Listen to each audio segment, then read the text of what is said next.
Lengua materna. Español. Tercer grado. Bloque 1. Secuencia 1. Leer una novela completa. Novelistas a través de la historia.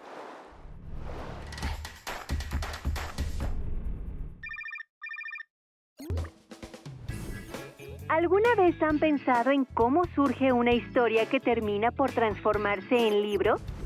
¿Creen que el entorno de su época influye en los autores para escribir sus obras? ¿Comprenderían mejor una historia si conocieran el contexto en que se escribió? Las obras literarias no son creaciones aisladas, sino que nacen en un contexto específico. Acompáñenme a conocer algunos ejemplos.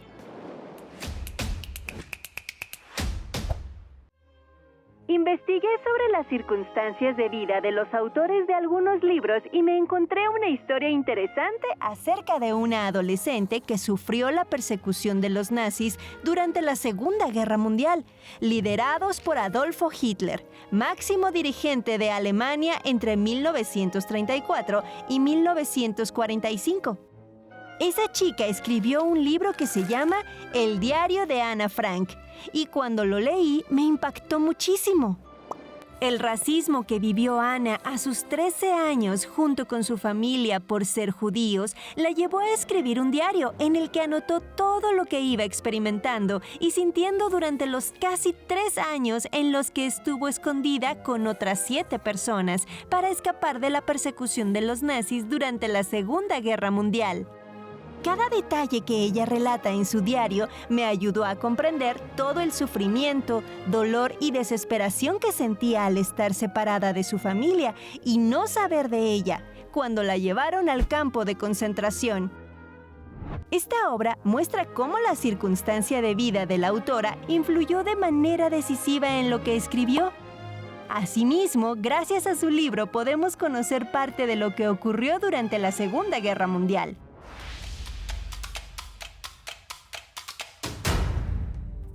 Algunos sucesos históricos también pueden influir en la historia que se escribe. Un ejemplo de ello es la novela La muerte de Artemio Cruz, del escritor mexicano Carlos Fuentes, publicada en 1962, que se basa en la Revolución Mexicana y en cómo era el México postrevolucionario. A Carlos Fuentes le llamaron la atención las consecuencias que dejó la revolución, como los engaños, corrupciones y despojos, entre otras. Hechos que lo motivaron años después a escribir La muerte de Artemio Cruz, que en pocas palabras trata sobre la agonía de un exguerrillero de la Revolución Mexicana, corrupto y oportunista, que supo aprovechar su contexto para enriquecerse.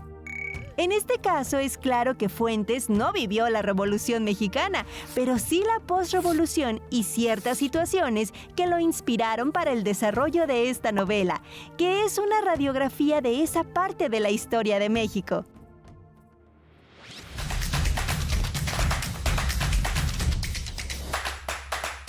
Otro ejemplo Es el libro Los recuerdos del porvenir, de la escritora mexicana Elena Garro, publicado en 1963.